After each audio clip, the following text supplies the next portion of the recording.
test micro.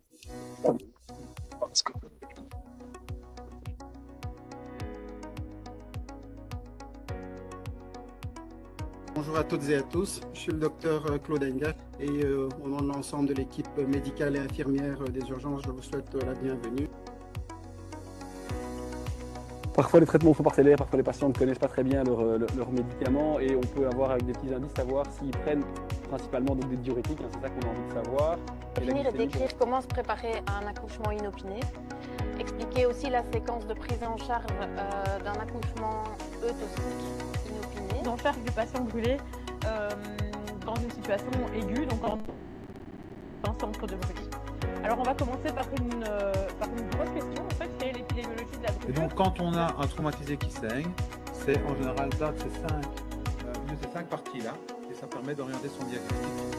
Quand il avait dû s'occuper d'une autre personne dans la cellule à côté, puis il y avait eu des bruits qu'ils ont regardés, et puis ils se sont rendus compte assez tardivement qu'il y avait des mouvements bizarres. Éminemment sensible pour les futurs parents, ou ceux qui ne le verront peut-être même jamais. Comme vous le disiez, c'est important d'instaurer une relation de confiance dans le dialogue avec les parents. Le dumping précoce n'a rien à voir avec le dumping tardif, si ce n'est que la cause est la même. C'est une absorption de sucre ou d'aliments hyperosmolaires. Le dumping précoce, c'est une...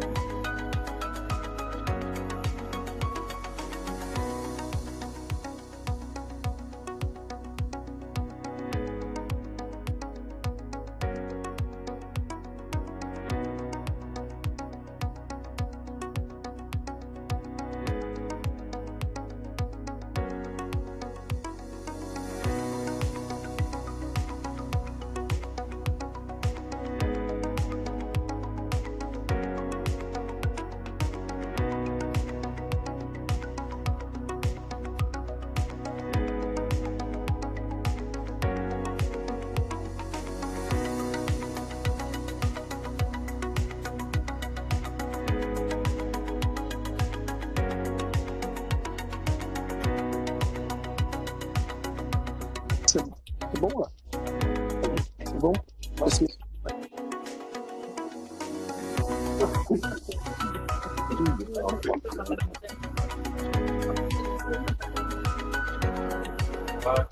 Bon, on est ready.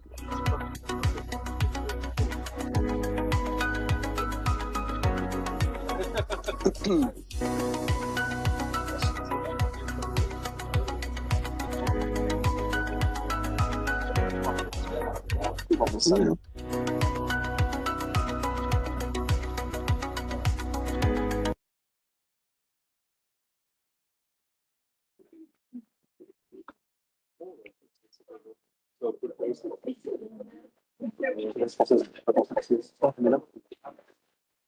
Moi, de toute façon, je ne vais pas interagir avec son livre.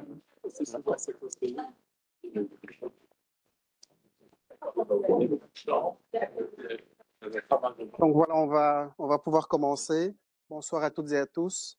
Bienvenue à cette nouvelle réunion du trimestriel des urgences du CHR de Huy. C'est avec un réel plaisir que je vous accueille ce soir. Vous êtes nombreux à être connectés en ligne. C'est un pic de presque 110 personnes, ici également en salle. Vous êtes assez nombreux, c'est un réel plaisir. Donc moi, je suis le docteur Claude Enga, je suis médecin urgentiste et ce soir, nous aborderons donc la question des urgences collectives, mais nous le ferons sous un angle différent.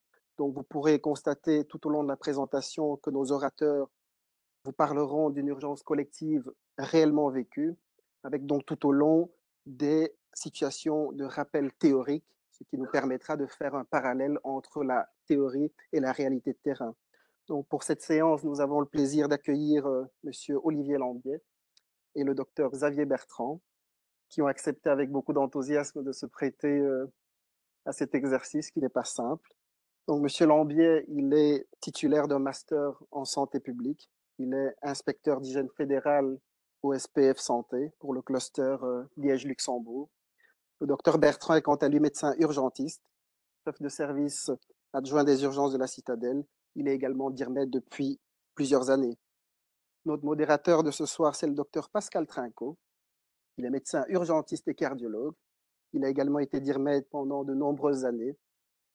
Donc, avant de lui passer la parole pour une brève introduction sur le thème du jour, voici quelques informations pratiques. Donc, la soirée se déroulera en 2 temps. Donc, dans un premier temps, on commencera par la présentation de nos orateurs.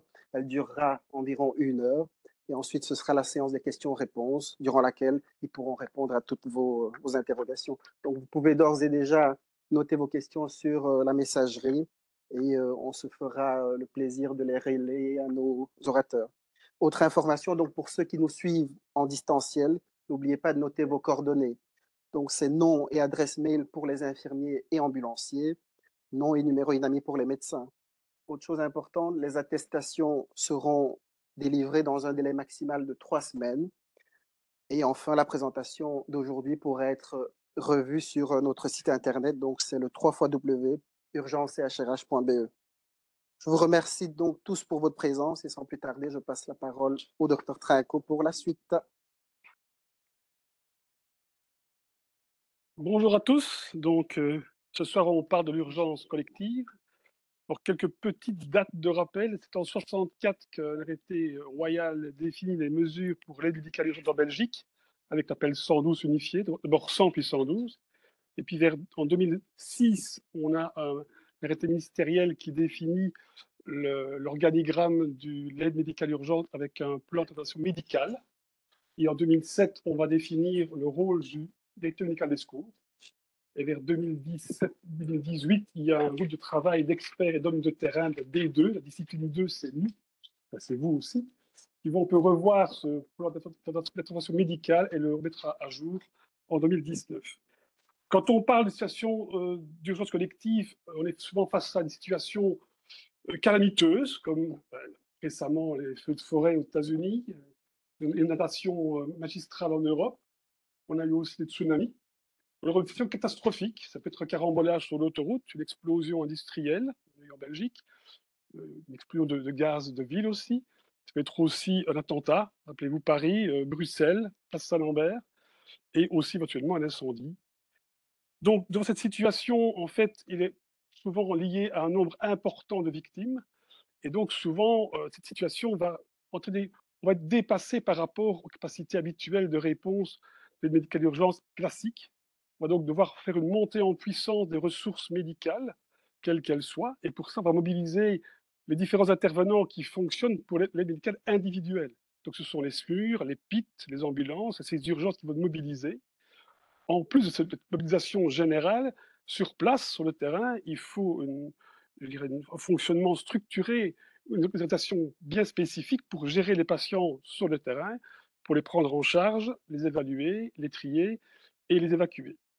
Tout ça va être expliqué en détail par nos orateurs ce soir, à partir d'un cas réel qui s'est passé récemment dans notre province. Voilà, messieurs, à vous la parole.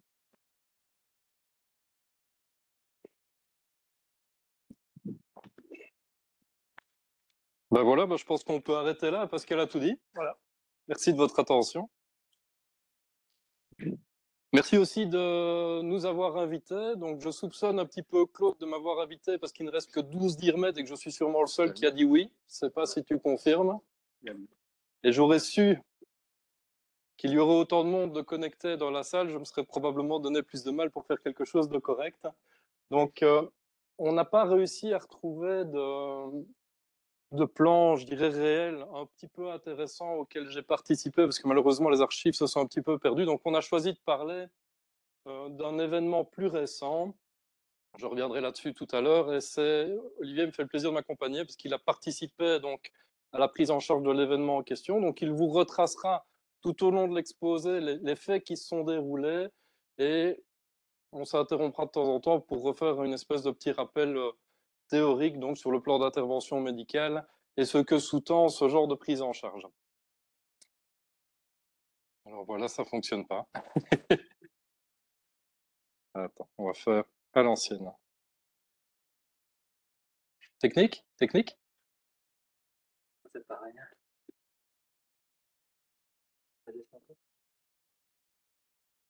Voilà, donc comme Pascal le disait, la médecine de catastrophe, c'est une situation où il y a beaucoup de demandes et puis pas beaucoup d'offres. Alors le modèle est-allemand ne fonctionne pas en fait dans l'aide médicale urgente et donc on a développé un système de réponse qui s'articule autour de deux piliers. Donc, d'une part, un tri. Alors, ça peut paraître relativement intuitif de soigner en premier les gens qui sont le plus gravement malades, mais en fait, ça n'a pas toujours été le cas. Antérieurement, c'était surtout les honneurs civils et la valeur supposée de la personne qui le faisait accéder aux soins le premier, jusqu'à ce qu'un certain docteur Larrey, ça ne s'invente pas, médecin des armées napoléoniennes, décide de donner une priorité à la prise en charge aux patients d'abord les plus gravement atteints avant de soigner les plus riches. Il a aussi inventé les ambulances volantes pour la petite histoire. Alors, ce système s'est un petit peu modernisé, mais globalement a persisté. Donc, on a ici le système du tri-start qu'on fait au niveau du chantier. Ici, des fiches METAX, c'est une autre forme de tri qui va se dérouler au niveau du PMA. Ce sont des termes techniques. On aura l'occasion de revenir là-dessus bien en détail après, où je vous l'expliquerai. Et l'autre point important de la médecine de catastrophe, ça va être de planifier. C'est-à-dire qu'on va essayer d'imaginer avant la situation dégradée ce qu'on va bien pouvoir faire pendant, donc de se projeter un petit peu dans l'avenir. En Belgique, il existe un plan qui s'appelle le plan monodisciplinaire d'intervention pour la discipline 2, qui est le plan qu'on va suivre en cas de situation dégradée de façon à pouvoir faire face à cette demande excessive par rapport aux moyens dont on dispose. Il s'articule en quatre brins. Donc on a le plan d'intervention médicale, le PIM, qui est celui dont on va largement parler ici et qui concerne l'organisation de la discipline 2, à savoir les secours médicaux en situation dégradée, en situation de catastrophe. On va parler aussi du PIPS, le plan d'intervention psychosociale, brièvement sur la fin. Alors initialement, on avait prévu de faire un plan PRIMA, donc pour la manifestation, il n'a jamais vu le jour. Un plan d'intervention sanitaire n'a jamais vu le jour non plus. Alors, je ne sais pas, arrête-moi si je me trompe, mais je pense qu'ils verront a priori jamais le jour, ces deux plans-là. Le plan A existé, et puis au début du Covid, il a été rapidement dépassé et mis au rencard. Et depuis, pas vraiment actualisé. Donc maintenant, je vais passer la parole à Olivier pour commencer donc la narration de la situation réelle dont on va parler là aujourd'hui. Donc, on a pris cet accident-là, pas parce que simplement parce qu'il est récent, qu'il a quand même certaines caractéristiques des grands plans. La plupart des plans que nous avons sont quand même des plans mineurs ou beaucoup de mise en alerte, de pré en alerte. On reviendra sur cette notion-là par après. Et finalement, celui-là, il a quand même quelques caractéristiques intéressantes, notamment dans son déroulé initial, parce qu'il commence finalement d'une manière assez, comme beaucoup d'autres appels d'aide médicale urgente, contrairement. Donc, on a plusieurs appels et une des caractéristiques qu'on doit mentionner immédiatement, c'est que au niveau les centrales d'urgence sont réparties. On a 4 centrales d'urgence en Wallonie et que les appels, quand ils arrivent, s'ils ne sont pas pris en charge dans un certain timing, sont dispatchés entre les différentes centrales d'alerte. Ce qui peut nuire à la coordination lors de tel déclenchement. Dès que vous avez un seuil de 30, 40 appels simultanés, ça veut dire que vous avez 4 centrales d'alerte qui prennent les mêmes appels. Et donc, le temps qu'on recombine et qu'on recoordonne, ça peut être problématique. Ça n'a pas été le cas ici lors de la tour Kennedy, où les premiers appels ont directement été pris en charge par la centrale 112 de Liège. Finalement, on a quoi? On a une première notion, on a plusieurs appels, et vous avez ici un premier appel, pas d'électricité, il y a une explosion dans un immeuble, c'est jamais très clair en tout cas les premiers appels, je pense qu'on peut passer. Il y en a eu d'autres, on n'a mis que les appels les plus marquants. Finalement, c'est certains de ces appels qui vont permettre à l'opérateur 112 de déclencher. Flamme au 3e étage, plusieurs personnes gênées par les fumées, il y a le feu partout. Donc on a plusieurs notions d'incendie. C'est un appartement de grande hauteur et on a un certain nombre d'appartements. Donc 250 appartements, il faut s'imaginer le nombre de personnes de potentiellement coincées dans cet immeuble-là. C'est là que la tension commence à monter un petit peu. Donc l'alerte commence à se faire, ça commence au CIC, donc la police, et puis la zone de secours 2, donc les pompiers sont mis en alerte simultanément. Alors, ça permet de prendre une seconde pour parler de cette notion de préalerte. Donc il y a 2 niveaux d'alerte, il y a la préalerte, et ensuite l'alerte effective où il y a le déclenchement du PIM à proprement parler.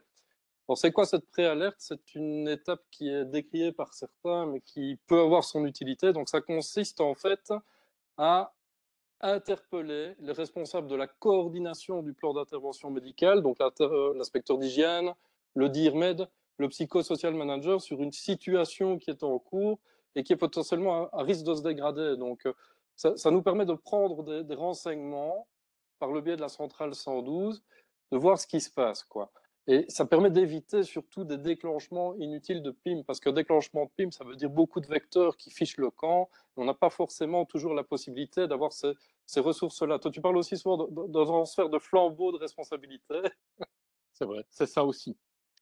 C'est quelque chose dont il faut être conscient, qu'à partir du moment où on est pris en alerte, on prend cette responsabilité de coordination sur le déroulé des informations, le déroulé de cette prise en charge et une responsabilité sur les moyens qu'on va engager ou ne pas engager.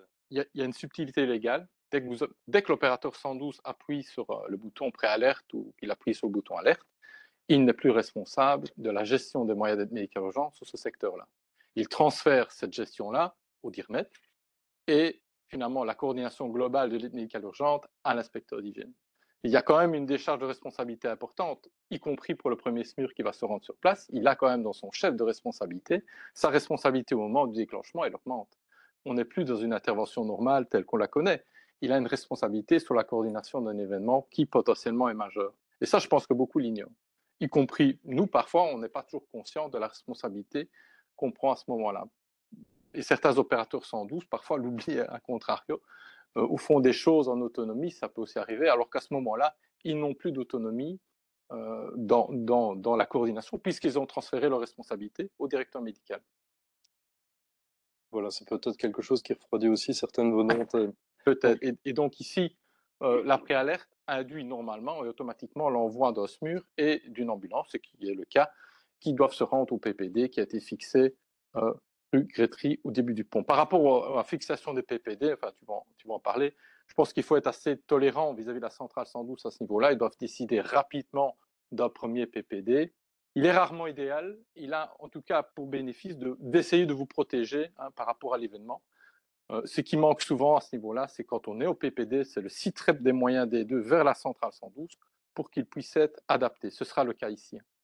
Il faut bien se rendre compte que pendant toute cette phase de préalerte, on essaye vraiment de glaner des informations à gauche et à droite pour essayer de visualiser, d'avoir une représentation mentale de ce qui se passe pour pouvoir le mieux possible adapter la riposte à la situation. Et là-dessus, on est complètement aveugle. Et donc, les seules sources d'informations dont on dispose à ce stade-là, parce qu'il est illusoire d'essayer de contacter la police ou les pompiers à ce moment-là, c'est vraiment le retour qu'on a de vous sur le terrain, du premier SMUR sur place. Vous êtes vraiment les yeux de la centrale et de ce fait, les yeux du DIRMED et de l'inspection d'hygiène. Alors voilà, ce PPD est important, c'est une question de sécurité.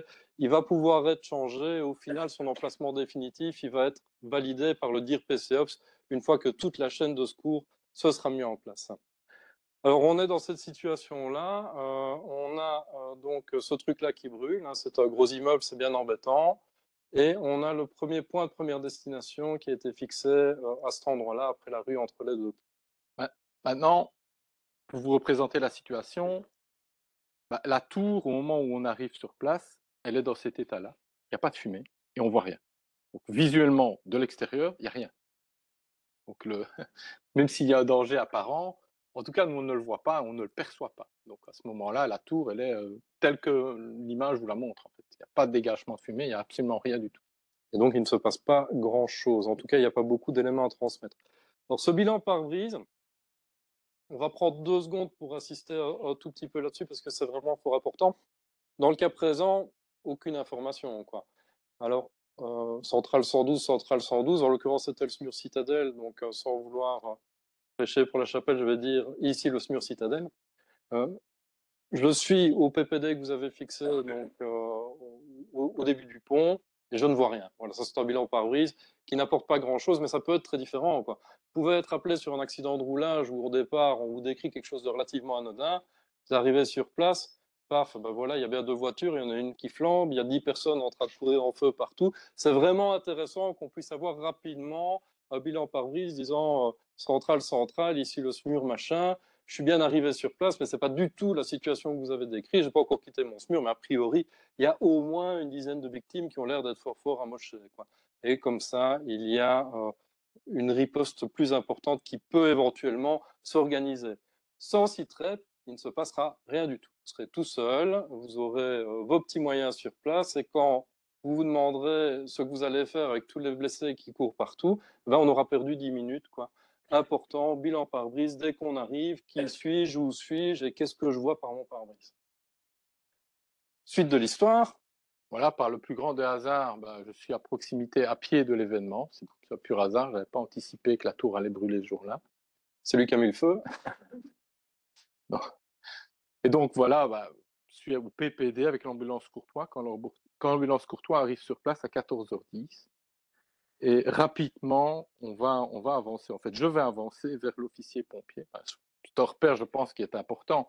Si les pompiers ont établi leur poste de commandement à un certain endroit et que les personnes n'étaient pas casquées, ce qui était le cas, ils n'avaient pas leur appareil respiratoire, je peux au moins approcher jusque-là. Je pense qu'il faut rester logique dans certaines situations.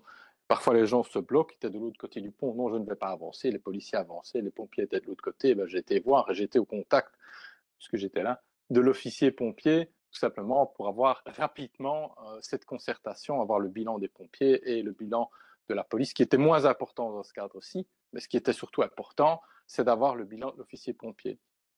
Et on a fait avancer, on va le répéter, le DIRMED se rend sur place très rapidement. Rapidement, vous voyez, quand même, tout ça prend quand même un certain temps. Dans les délais, on est quand même déjà à plus de 20 minutes. Et une bonne demi-heure qui s'est écoulée. Voilà, qui s'est écoulée avant qu'on ne demande l'envoi d'ambulances supplémentaires, puisque c'est à ce moment-là que l'officier pompier qui sort, il va nous faire un SITREP, mais surtout quand on va le voir, comme il est épuisé, il va nous dire quand même, écoute, c'est pas évident, on ne voit rien, il y a de la fumée partout, je ne sais pas combien de personnes sont à l'intérieur. Et donc là, on va avoir les premiers éléments, nous, qui nous indiquent qu'on doit appeler des renforts, et c'est ce qu'on va commencer à faire.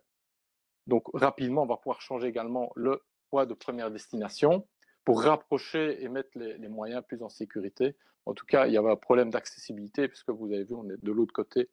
On a la Meuse qui sépare les deux. On est sur une deuxième mouture de poids de première destination et on se retrouve à ce moment-là, rue des Clarisses pour le poids de première destination des vecteurs.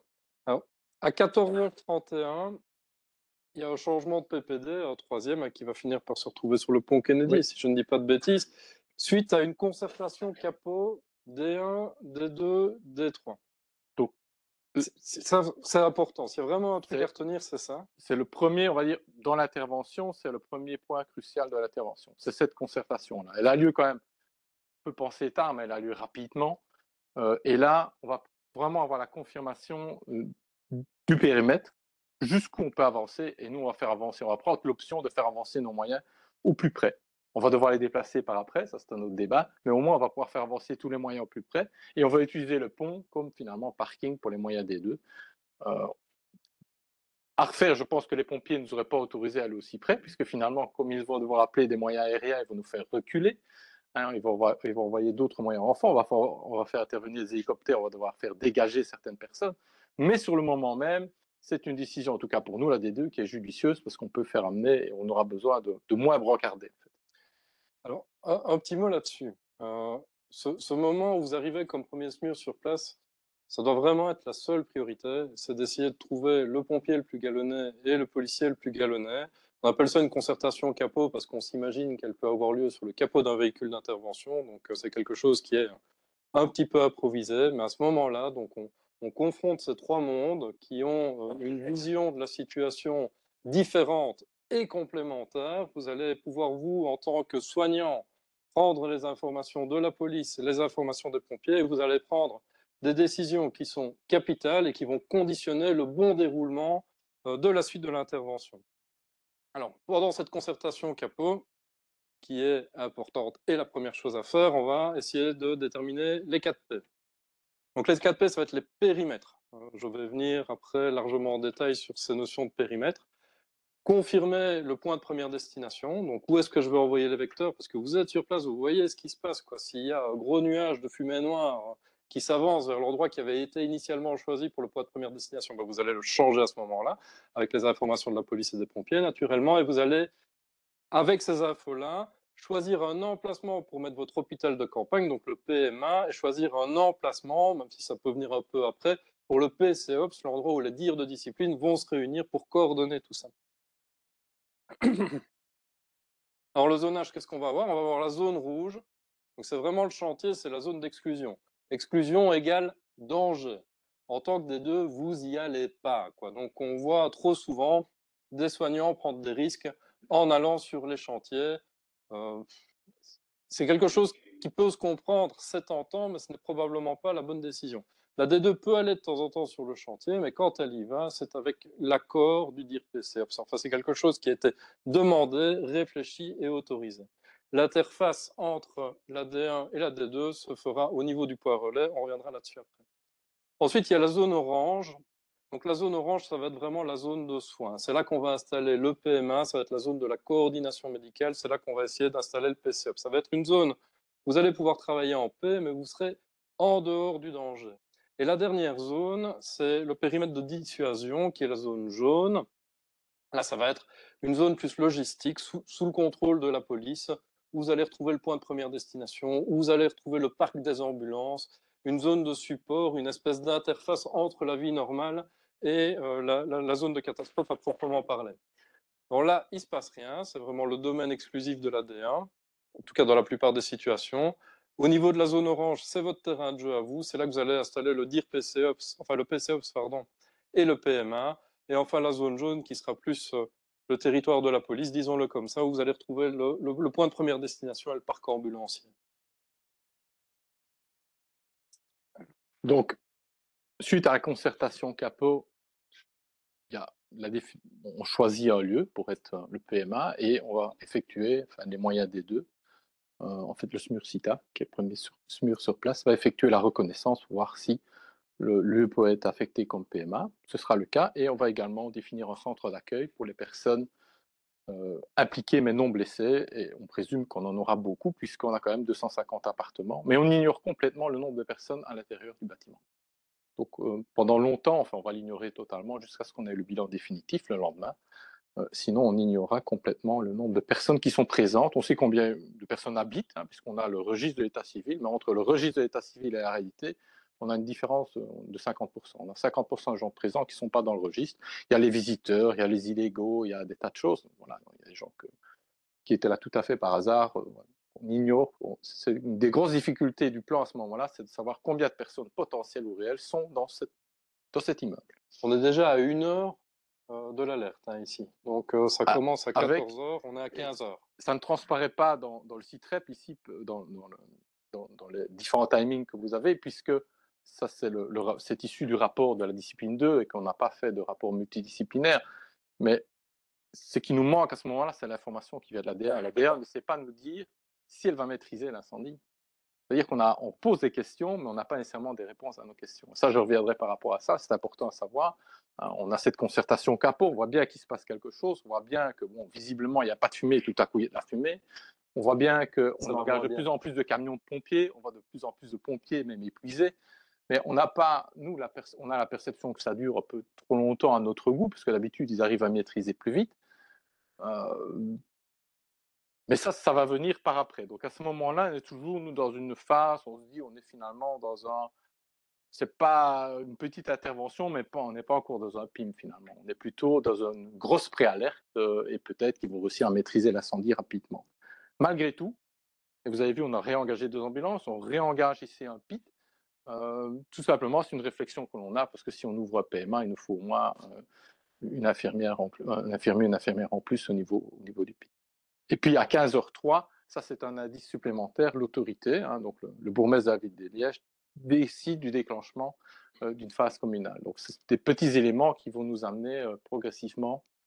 Ça sort de plus en plus mauvais. Ça sort de plus en plus mauvais. Voilà. Alors les phases, ça c'est quelque chose qui est largement méconnu du public soignant, enfin de la D2 d'une façon générale.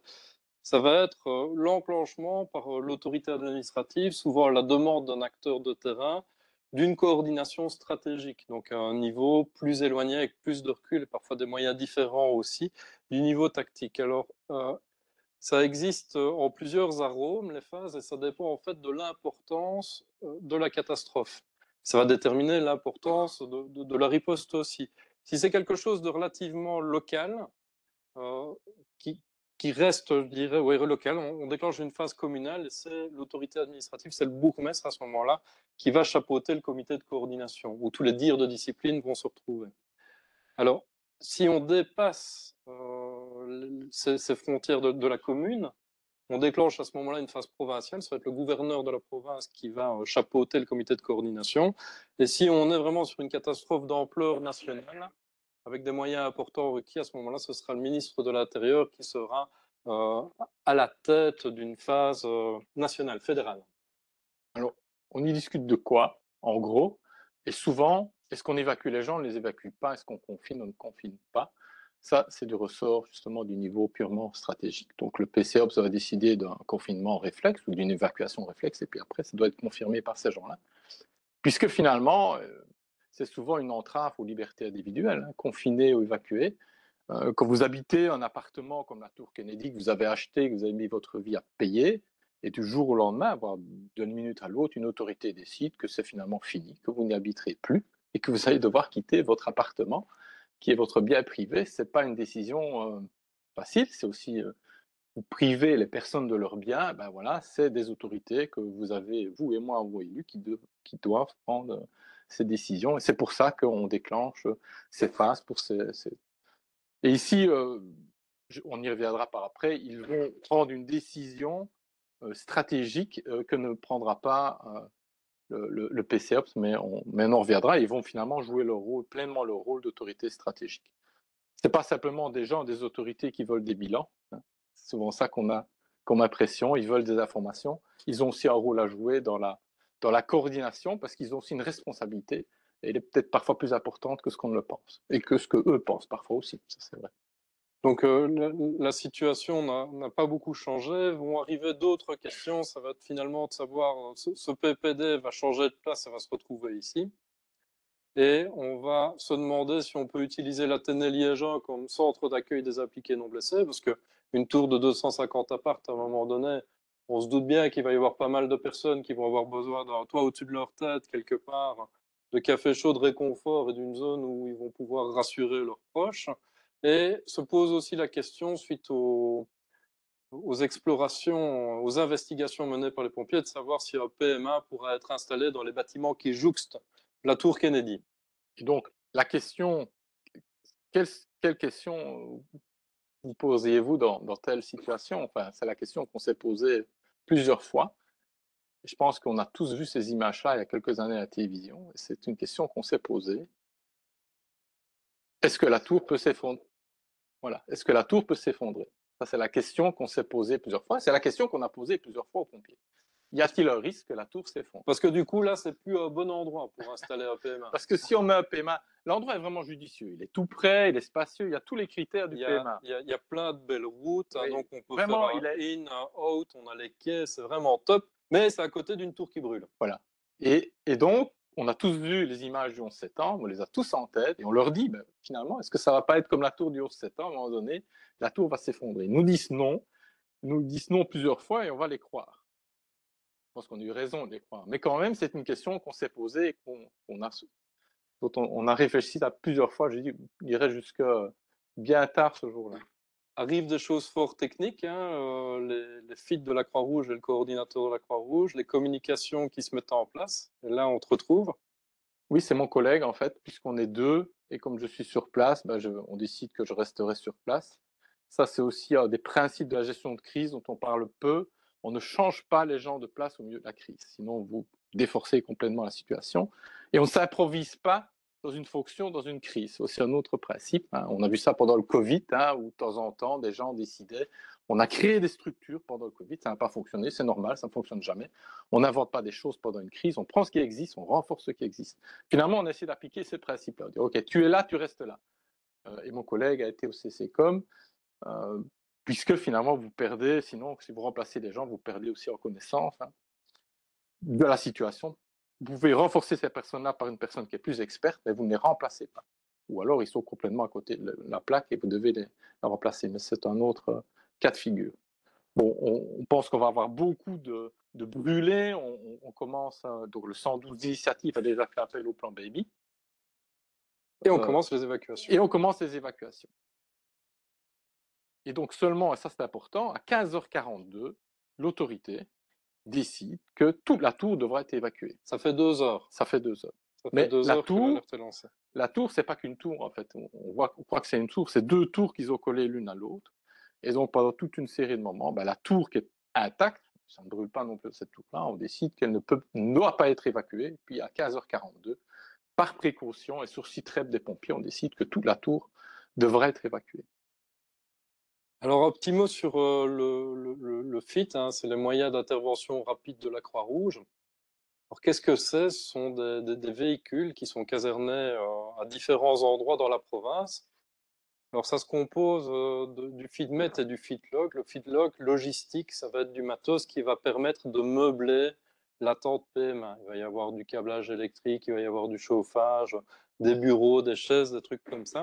Et puis il y a le FIDMET. Le FIDMET, lui, va contenir du matériel médical de première nécessité. Donc son contenu diminue d'année en année, mais il reste des brancards, des sacs soignants pour les gens qui viendraient aider et qui n'ont pas de matériel, ce genre de choses. Et tout ça va permettre de mettre rapidement en fonction la tente gonflable. Ça, c'est sur un autre plan, un accident de train. Il y avait eu un PMA qui avait été installé le long de la route parce qu'il n'y avait pas de structure susceptible d'accueillir honorablement les intervenants des deux. Ça arrive avec les moyens Croix-Rouge de la même façon. Le tout est livré avec un coordinateur de la Croix-Rouge de Belgique qui peut nous apporter de l'aide pour la coordination de la Croix-Rouge et des moyens supplémentaires. Alors, le plan Baby, ça c'est un plan de coordination hein, qui est à l'initiative de la Société francophone de brûlologie. Il y a des centralistes ici qui en parleraient mieux que moi. Donc c'est une demande qui émane du terrain. Et la centrale se met alors en communication avec la Centrale nationale de régulation qui va recenser les places de brûlés disponibles, non seulement dans le pays, mais aussi dans les pays limitrophes. Je ne sais pas si vous avez déjà essayé de faire admettre un brûlé quelque part dans un centre de brûlé dans le décours d'une intervention SMUR. En Belgique, c'est vraiment pas facile, quoi. Donc, si vous vous attendez à avoir plus que 0,5 brûlés, assez rapidement, pensez à demander l'activation de ce plan si la centrale ne l'a pas fait d'initiative. Et donc, à 15h53, avec tous les éléments que l'on a, et finalement l'absence de site très concret des pompiers, finalement, ils ne nous donnent pas, je pense qu'ils n'ont pas l'info tout simplement, on ne peut pas les blâmer, je ne voudrais pas être à leur place dans la tour. Le DIRMET, en concertation, je suis sur place avec moi et avec le premier SMUR, on décide qu'on va monter en puissance et on va déclencher un PIM et un PIPS. Donc là, alors, on est quand même un lundi, il est 15h53, un lundi 15h53, l'AMU, les interventions AMU quotidiennes ne sont pas, il y en a beaucoup en fait, hein, c'est un gros lundi quand même ce jour-là, et on va déclencher un PIM, un PIPS, parce que différents hôpitaux nous ont proposé de dédoubler leur SMUR, et donc on va employer exclusivement des moyens dédoublés que pour laisser les autres moyens à l'aide médicale urgente de routine. La Croix-Rouge je leur ai demandé le maximum d'ambulances qu'ils pouvaient nous donner, nous en ont trouvé 9, et on trouve que 9 c'est un bon chiffre, que ce sera suffisant pour faire des Noriens, on en a pris 9.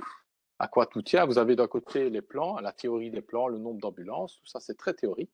En pratique, ils savaient m'en donner 9 et j'étais très content avec 9. Tout ça pour laisser les moyens de routine gérer la routine, et nous, puisqu'on suppose qu'on va aller très tard dans la nuit en gérant le plan, puisqu'on se dit, ils ne sont pas prêts d'éteindre leur incendie, et on doit évacuer tout le monde, donc ça va durer longtemps, donc c'est une décision aussi, on va employer les moyens en renfort exclusivement pour la gestion. On va garder le SMUR Citadelle, bien sûr, hein, qui est pleinement employé, et le PIT, le premier PIT sur place, et tous les autres moyens, on va les dégager progressivement d'intervention, et vont retourner aux interventions de routine, ce qui créera quelques frustrations parmi certains moyens de routine qui voulaient être engagés, mais voilà, la gestion prime sur des considérations individuelles. Comment ça se passe ces mises en alerte de PIM? Donc soit c'est automatique, on vous déclenche directement sur un PIM, et nous on est prié de se lever, de sortir de notre bain et d'aller sur place directement. Alors cette mise en route automatique des plans d'intervention médicale, ça se fait quand certains critères quantitatifs sont rencontrés. On reviendra dessus après.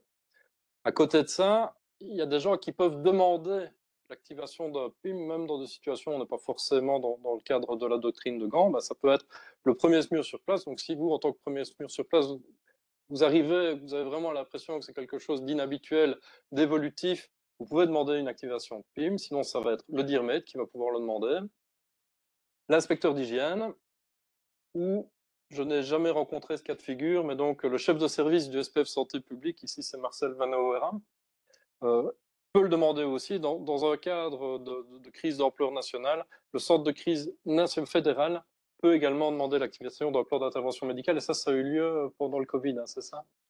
Je ne sais pas si c'est le cas. Non, pas déclenché un PIM. On a déjà déclenché des plans d'intervention, tout ce qui était rapatriement de personnes. Parfois, on est confronté à des rapatriements massifs de personnes, notamment de Gaza.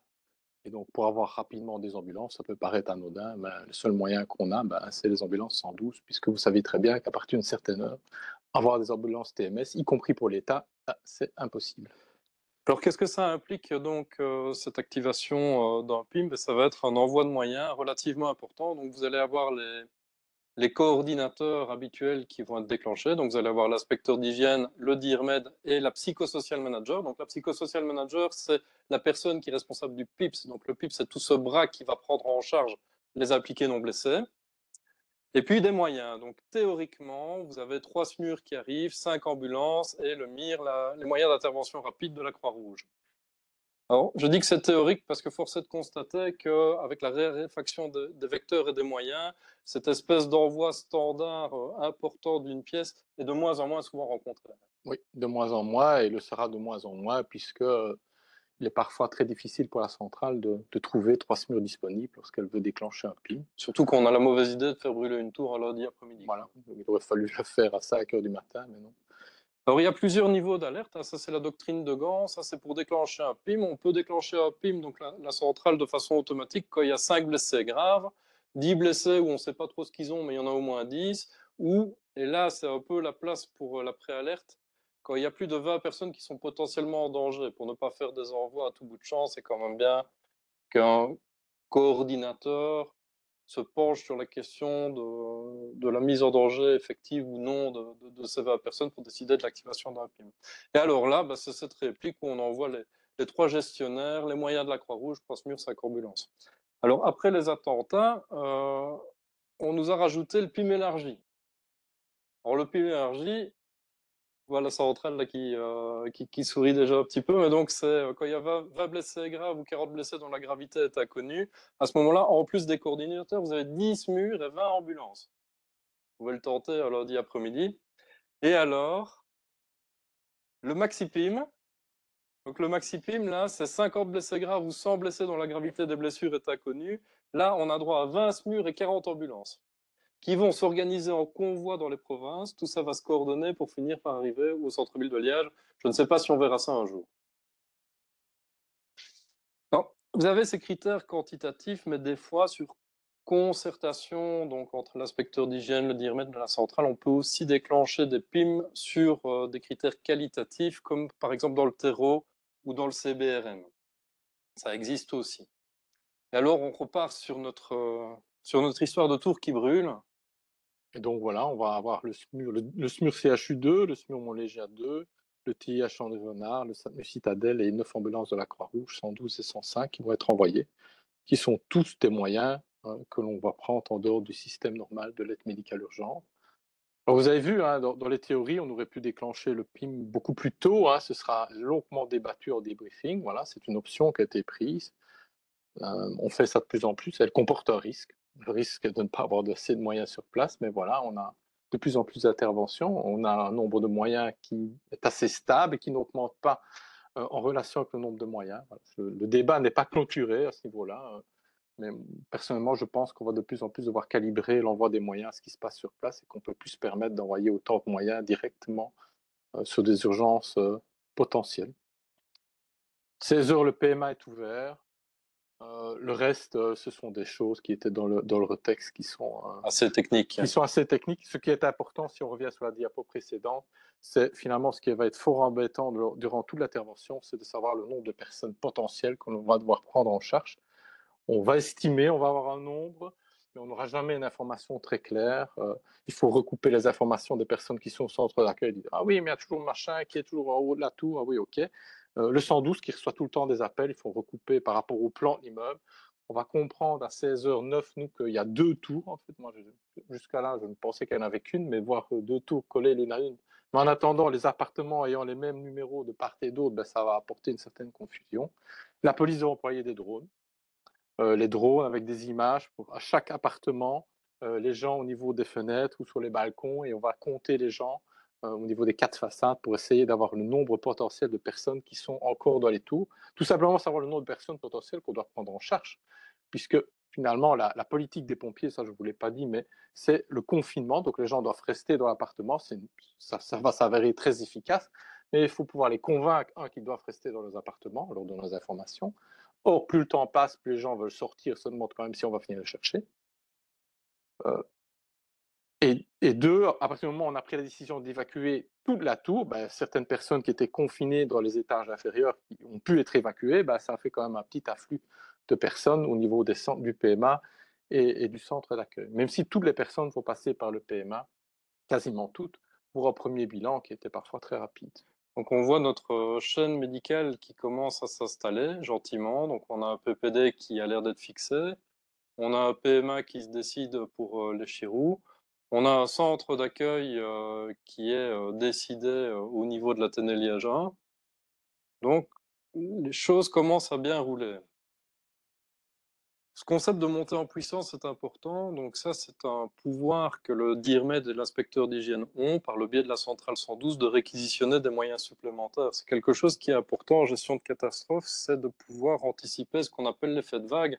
C'est pour ça qu'à toute fin, à toute force, ils essayent d'avoir des informations sur le nombre de victimes potentielles qu'il va y avoir dans ces tours, parce qu'il est important de pouvoir disposer de moyens, de vecteurs pour assurer les NORIA, pour assurer le brancardage, pour assurer la rotation des patients potentiels vers les hôpitaux. Si vous vous retrouvez à un moment donné avec des patients qui affluent au niveau de votre PMA et que vous n'avez pas de vecteurs en suffisance pour pouvoir les rediriger après, qui vers le centre d'accueil, qui vers un hôpital, vous allez vous retrouver avec un système qui va se saturer assez rapidement. Donc l'anticipation est importante. Et ça se fait donc via le DIRMED essentiellement, l'inspecteur d'hygiène, et c'est aussi une mission, je suis désolé de vous l'annoncer aussi brutalement, mais du premier SMUR sur place. Donc ça risque de vous tomber sur le coco un jour, parce que comme je l'ai dit, on n'est plus que 12 en DIRMED, et un inspecteur d'hygiène, une psychosocial manager qui fait quasiment la moitié de la Belgique, et donc cette responsabilité risque de réincomber de plus en plus souvent aux premiers intervenants, et si pas de façon définitive, en tout cas pour une durée qui sera probablement plus longue qu'actuellement. Qu'est-ce qu'on va avoir comme tâche, nous, sur place, une fois que ce PIM sera déclenché? Ben, ça va être de prendre les patients en charge, au point relais, les pompiers vont nous les confier. On va réaliser un pré-tri au niveau de ce point relais pour avoir un ordre d'évacuation vers le PMA, les plus graves d'abord, les moins graves après. On va organiser la NORIA, donc c'est juste un mot compliqué pour désigner le brancardage du point relais jusqu'au PMA et puis du PMA jusqu'à l'hôpital. Monter et organiser le PMA et au final assurer l'évacuation des patients qu'on aura stabilisés au niveau du PMA vers les hôpitaux.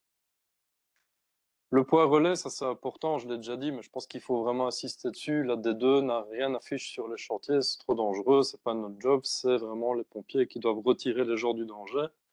C'est pas toujours un endroit qui est physiquement formalisé, mais ça traduit bien ce passage de relais qu'il doit y avoir à un moment donné entre le secouriste qui va aller sortir la personne de l'endroit où ça brûle ou de l'endroit où c'est dangereux vers les soignants qui n'ont a priori pas leur place en zone dangereuse, sauf rares exceptions. C'est là qu'on va faire le pré-triage. Le pré-triage, il va servir à déterminer un ordre d'évacuation vers le PMA, on va en reparler brièvement. Et alors, le truc, c'est vraiment d'essayer de soigner le moins possible au niveau du chantier, au niveau du point relais. Ce qu'on va tolérer, ça va être d'essayer de libérer des voies aériennes, par exemple chez des gens qui sont inconscients ou chez des gens qui sont en état de mort apparente, en les mettant en PLS, et de faire du bleeding control sur des hémorragies massives qui vont tuer le patient à court terme avant qu'il ait pu aller au PMA. Sinon, vraiment, la priorité doit être de favoriser un dégagement rapide des patients du point relais vers le PMA où les structures de soins seront mieux organisées. Alors, ce Tristart, il est relativement simple en fait. S'ils peuvent marcher tout seuls, bah, du coup, ils sont pas prioritaires, ils attendent. S'ils peuvent pas marcher, on regarde. Est-ce qu'ils respirent? S'ils respirent pas, ça part un peu mal, on les met en PLS, on dégage un peu l'airway, ils respirent toujours pas, ils sont morts, ils restent sur place, c'est fini pour eux. Si ils respirent, on va regarder les grands systèmes. Est-ce que vous avez un gros problème au niveau du B? Est-ce qu'ils sont polypnéiques? Oui, non. Si c'est oui, ils deviennent prioritaires. Est-ce que vous avez un gros problème au niveau du C? Donc, est-ce qu'il a toujours un pouls? Est-ce qu'il n'a pas de pouls? S'il n'a pas de pouls, il devient prioritaire, il est rouge. Est-ce qu'il est conscient? Oui, non. S'il n'est pas conscient, il est rouge. Et s'il est conscient, donc finalement, si vous n'avez pas de problème majeur au niveau de vos gros systèmes, même s'il ne marche pas, ben, il attend son tour. Le but du jeu, ça va être d'évacuer prioritairement les rouges. Donc les rouges, ça vont être les patients qui seront vivants avec un gros problème au niveau du A, du B, du C ou du D. Alors les morts, vous y touchez pas, ils doivent rester sur le chantier, ils seront pris en charge par la D3, en tout cas dans un premier temps. Et puis il va falloir organiser des norias. Alors on va avoir deux, on va avoir la petite noria ici. La petite noria, ça va être du point relais jusqu'au PMA. C'est souvent du brancardage. Vous comprenez directement l'importance de choisir judicieusement son PMA parce que vous allez vite cramer les équipes de brancardiers. C'est pas facile de porter des gens lourds dans des circonstances pas simples. Puis vous allez avoir la grande noria. Donc la grande noria, ça va être le réseau d'ambulances finalement qui vont partir du PMA pour diriger les patients vers des hôpitaux. Et l'image est un peu comique.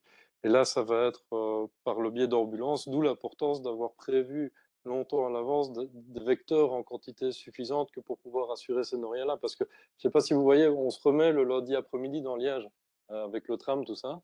Bah, l'ambulance qui est partie pour aller conduire le patient 20 km plus loin, bah, elle n'est pas là de revenir tout de suite, quoi.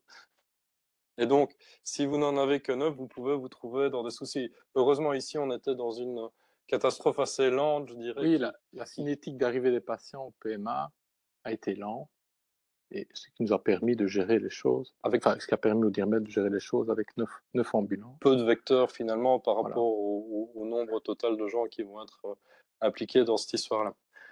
Alors, le PMA, on va choisir un local qui existe. Alors là, c'est souvent l'officier planu du coin qui va vous dire, bah oui, là-bas, il y a quelque chose que nous, on a prévu dans notre plan local pour ce genre de situation. Bon, il faut choisir un endroit où il y a de la place, idéalement chauffé, avec de l'électricité, de la flotte, et si possible, une entrée et une sortie séparées pour pouvoir organiser un flux de patients logique. Ou bien alors, quand vous n'avez pas ce genre de luxe, eh ben, il y a la tente gonflable que la Croix-Rouge apporte. Au final, vous choisissez un PMA à la concertation CAPO. Alors, c'est important de bien choisir parce qu'un PMA, après, c'est chiant à déplacer. Hein, donc, s'il faut rebouger toute la tente ou réinstaller tout le matériel un peu plus loin parce qu'on a mal choisi initialement et qu'on se trouve souvent et qu'on a de la fumée qui vous arrive plein la tête, bah, c'est souvent une mauvaise nouvelle hein, pour l'organisation globale de la catastrophe. Et au final, ce sera le DIR PCOPS qui validera l'emplacement définitif de votre PMA.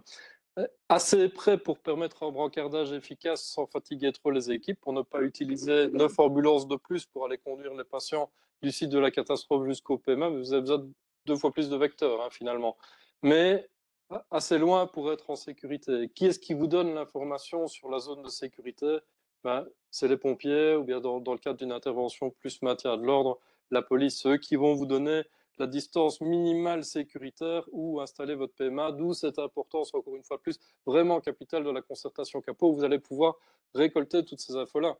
Moi, j'y connais rien en incendie, quoi, à part la façon globale de les allumer. Donc, j'ai besoin de l'apport de l'officier pompier pour me dire, bah, écoute, voilà, a priori, à 60 mètres, c'est bon, tu es en sécurité, quoi.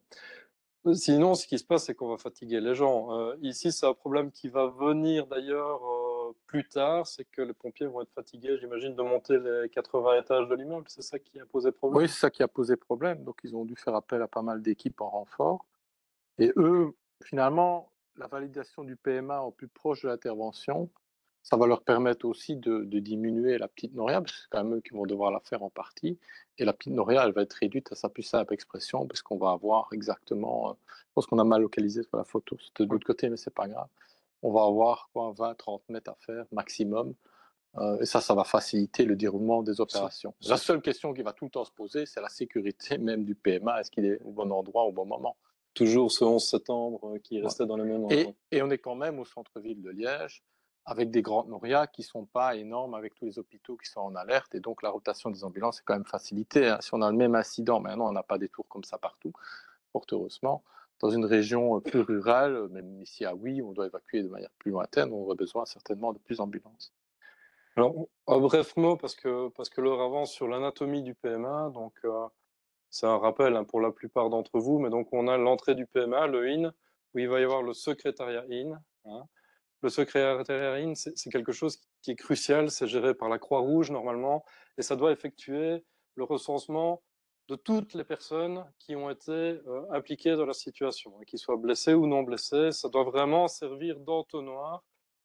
Ça va recenser toutes les personnes qui ont été concernées, et ça va permettre donc d'une part d'orienter les blessés vers le PMA, en fait ils y seront déjà, mais aussi de réorienter les patients, enfin les impliqués non blessés de façon efficace vers les structures du PIPS. Donc ça c'est quelque chose qu'on voit très souvent, donc des impliqués non blessés qui sont orientés directement vers le centre d'accueil en se disant que comme ça ne va pas surcharger le PMA. C'est pas la bonne façon de faire. A priori, il faut essayer de recenser le plus de monde possible. On va le voir ici dans la suite de se dérouler ici, mais recenser tous les gens impliqués, c'est vraiment la catastrophe, c'est une pénitence. On n'arrive que très rarement à avoir des bilans corrects au final. Or, vous verrez que les autorités administratives, c'est vraiment quelque chose qui les obsède, ces bilans. Et c'est tout à fait logique. Ensuite, on va également avoir le tri médical à proprement parler qui va se dérouler dans cette zone IN du PMA. C'est ce tri qui va déboucher sur la classification des patients dans les 3 catégories. T1 pour les patients qui ont un traitement immédiat nécessaire, ils ne peuvent pas attendre. Donc ça va être les patients dont la vie est menacée, sont en train de mourir, dont un organe est menacé, par exemple un œil blessé ou une main toute main cachée, ou un membre menacé. Les T2 vont devoir être soignés aussi, mais là on peut attendre. On a 1 heure ou 2 devant nous, donc ils vont aller dans une zone où ils vont patienter un peu plus longtemps que les T1 qui vont être évacués beaucoup plus rapidement. Encore une fois, on détermine des ordres de priorité. On a plus de demandes que ce qu'on a de moyens, et donc les plus graves sont soignés d'abord. Les T3 n'ont pas de traitement nécessaire ou un traitement qui peut être facilement postposé, remis d'une autre façon vers le médecin généraliste, que sais-je, et ceux-là seront classés T3, ils seront verts. Alors, il y a plusieurs systèmes pour collecter ce genre d'informations. Donc, on utilise le BITS pour le moment, mais ça coexiste toujours avec ces fiches. Donc, les fiches METAC, dont presque plus personne ne se rappelle de comment elles s'utilisent. Et donc, on va y détacher des lamelles. Donc, si votre patient est vert, vous laissez tout. Si votre patient est jaune, vous enlevez la lamelle verte, et ainsi de suite. Vous avez un petit schéma pour dessiner les lésions qui vous sautent aux yeux. Vous pouvez noter quelques informations sur les IV et les IM. Des coordonnées si vous en arrivez à en trouver, et puis des coins d'étachage pour permettre de garder une traçabilité, donc le suivi de ce patient, même si actuellement on a tendance à remplacer ça par différents systèmes informatiques. On colle une ticket bit sur la fiche METAC et c'est très bien comme ça. Alors vous avez la zone de soins à proprement parler qui, idéalement, quand les circonstances le permettent, sont subdivisées en zone T1, T2, T3. Puis vous avez le out du PMA où va se dérouler la régulation pour l'évacuation des patients. Tant il est vrai que ce genre d'endroit doit rester dynamique. Si vous avez des patients qui rentrent, il faut en même temps que les patients sortent, sans quoi vos moyens vont être rapidement dépassés. Et cette régulation out va être le fait du CORDREC qui antérieurement était un médecin ou un infirmier, mais tu me disais il n'y a pas tellement longtemps que ce rôle pouvait être maintenant confié. Oui, c'est vu plutôt comme un rôle logistique, et donc la coordination du PMA, en tout cas dans le PIM fédéral, elle est vue et faite normalement par le DIRMET. C'est un débat, mais ici, c'est vrai qu'en région liégeoise, on a toujours le réflexe de mettre un coordinateur PMA. Donc, cette personne va réguler l'évacuation et va choisir le vecteur le plus approprié, donc un accompagnement SMUR ou une ambulance simple, et choisir l'hôpital de destination le plus approprié en fonction de leur capacité d'accueil. Vous voyez directement que pour faire un bon régulateur, il faut avoir une bonne connaissance de son terroir. Évidemment, ça fait gagner beaucoup de temps. Savoir quelles pathologies peuvent être prises en charge dans quel hôpital, ça fait gagner du temps à tout le monde. Et il y a pas destination du patient, c'est le secrétaire qui va être tenu par la Cour. On va appuyer sur ce genre de schéma de régulation. Donc ça, c'est un vieux bazar. On voit que l'Espérance existait toujours, ainsi que le CHC Saint-Joseph. Et donc vous avez sur ces feuilles le nombre du 1, du 2, du 3 que chaque hôpital de la région peut accueillir sans préavis. Et ça permettait aussi de garder une traçabilité. Après, prend en place la grande noria qui va être l'évacuation des patients du secrétariat haute vers les hôpitaux. Et pour ça, on va puiser des moyens dans le parc ambulancier qui est généralement géré par un membre de la Croix-Rouge qui va, en coordination avec le coordinateur de la régulation du PMA, envoyer des vecteurs pour organiser cette noria et s'assurer de la disponibilité du vecteur adapté pour chaque patient. On repart sur notre histoire. Je pense qu'on a déjà tout dit. L'épuisement des équipes D1 est un pas d'attention. En tout cas, ça nous donne le signe que l'intervention va durer et est plus complexe que ce qu'on imaginait auparavant.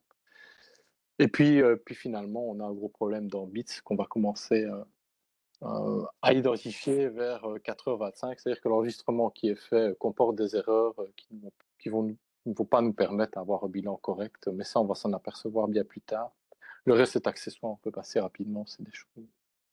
Un petit mot sur le BITS, c'est ce qui va remplacer les fiches METAC et les cartons de bière dans un avenir proche. Donc, c'est l'association d'un bracelet avec un QR code et d'une application qu'on peut avoir sur son portable ou sur des tablettes.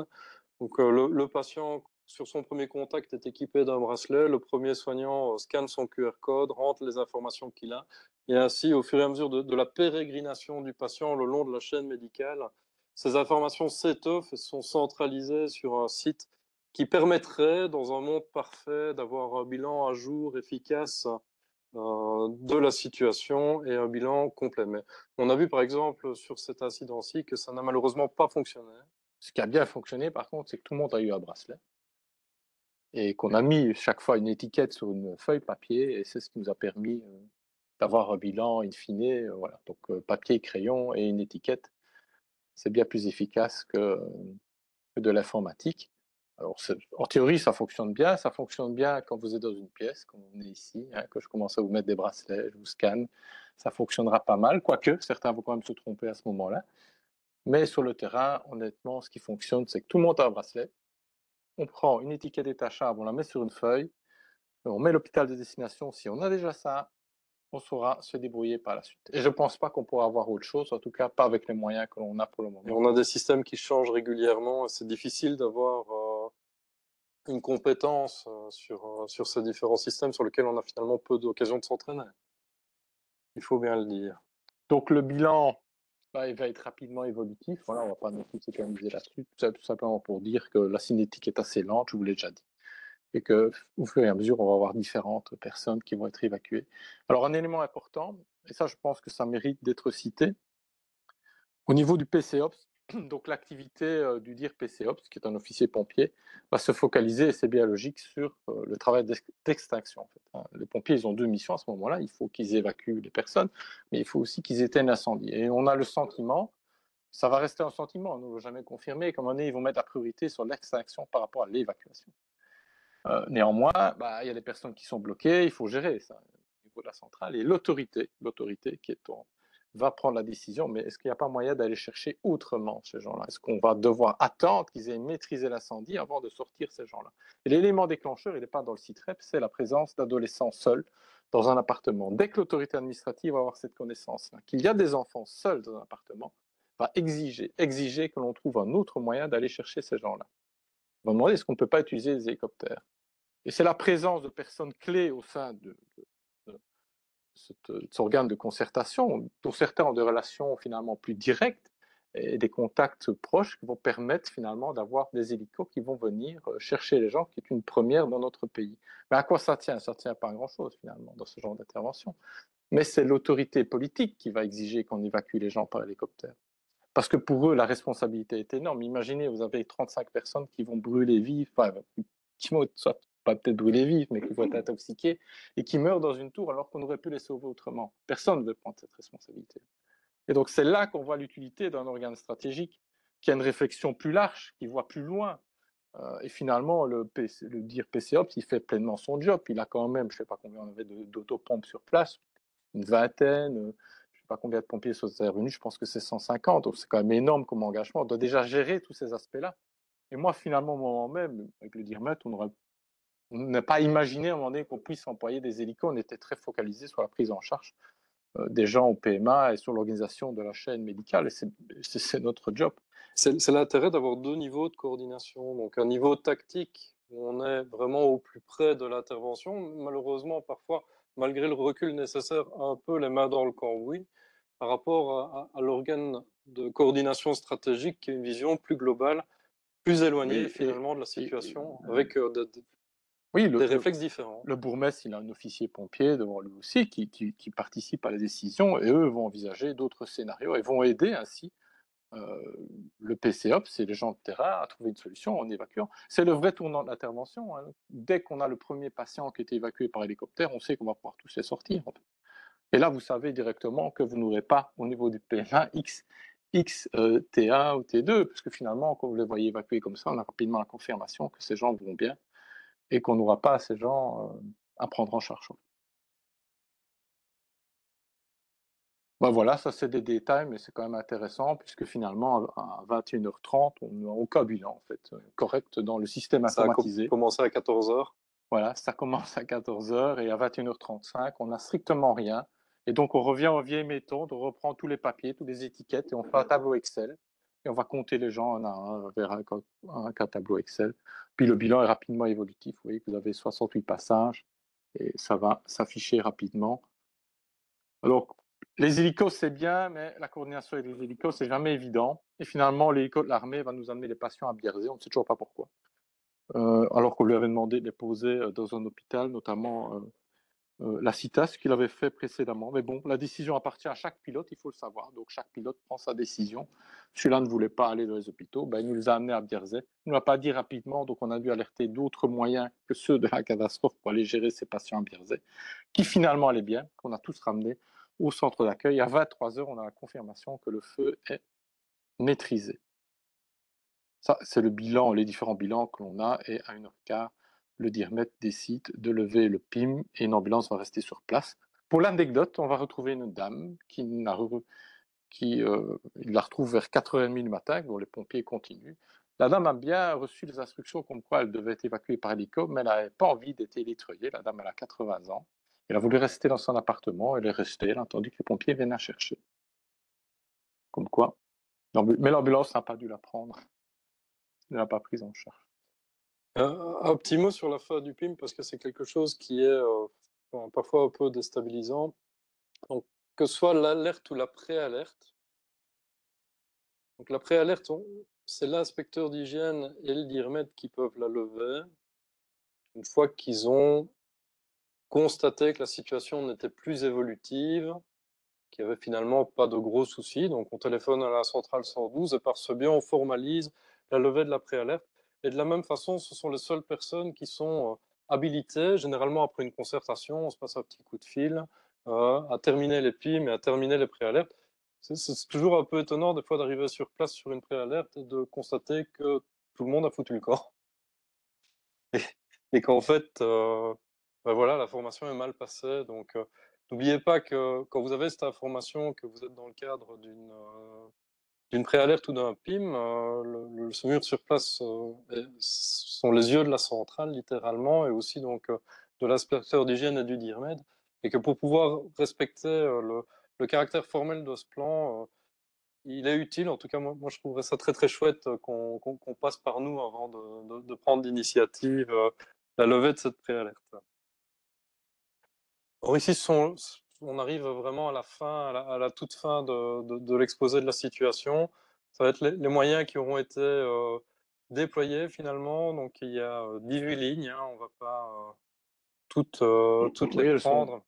Peu d'intérêt, sauf de montrer que dans ce genre de plan, ça nécessite finalement un niveau tactique fort. C'est là qu'on est souvent le plus faible. C'est-à-dire de déployer un DIRMET qui idéalement doit être appuyé par des adjoints, hein, ce qui a été le cas ici.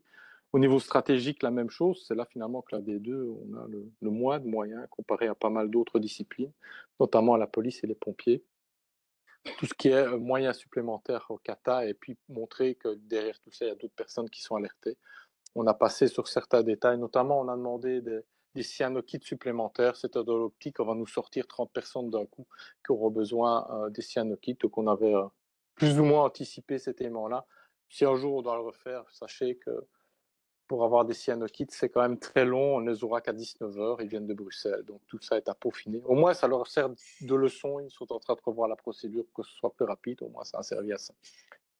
Et voilà le bilan définitif. Donc au final, donc vous voyez quand même qu'on a pas mal d'appliqués non blessés et pas mal de gens qui seront vus. On aura quand même quelques évacuations et on aura 3 personnes qui vont décéder, dont 2 dans les jours qui vont suivre. Bon, finalement, ça fait assez peu de patients à soigner, mais comme souvent dans ce genre de situation, ça fait aussi énormément de personnes à prendre en charge. Vous avez un peu suivi dans les infos, ils ont réintégré leur logement quand, ces gens-là? Est-ce qu'ils l'ont seulement fait? Je ne crois pas. Non, ils n'ont pas encore réintégré. Donc on se retrouve finalement avec 230 personnes à la rue. Donc ici, il fait beau. Il y a un beau ciel bleu, c'est en juin, c'est ça? Oui, oui, il fait beau, heureusement.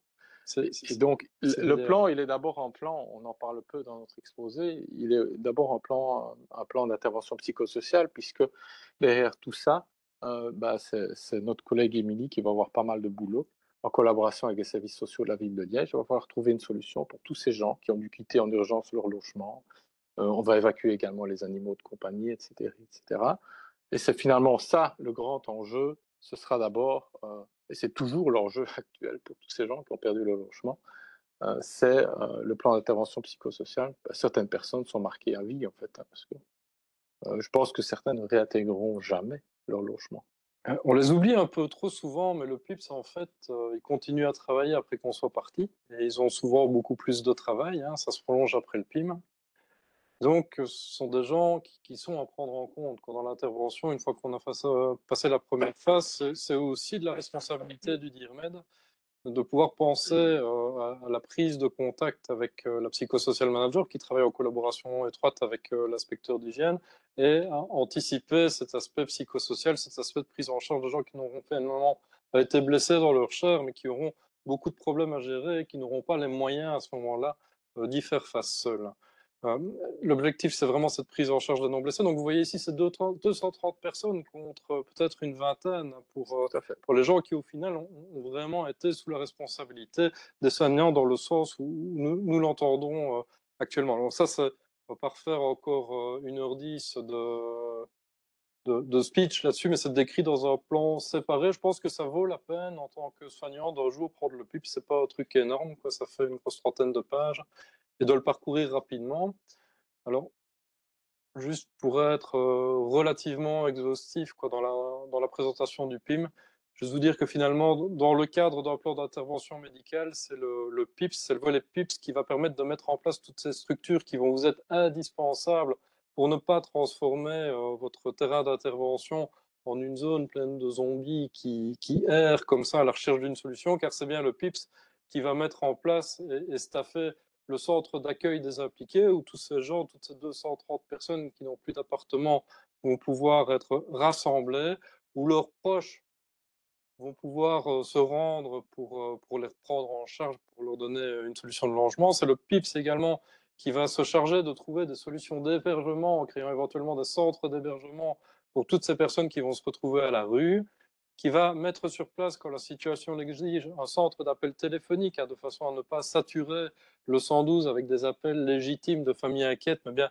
donner à la population un numéro de téléphone vers lequel téléphoner pour prendre des nouvelles de proches éventuellement concernés par la situation en cours, et de façon plus anecdotique, un centre de traitement des données.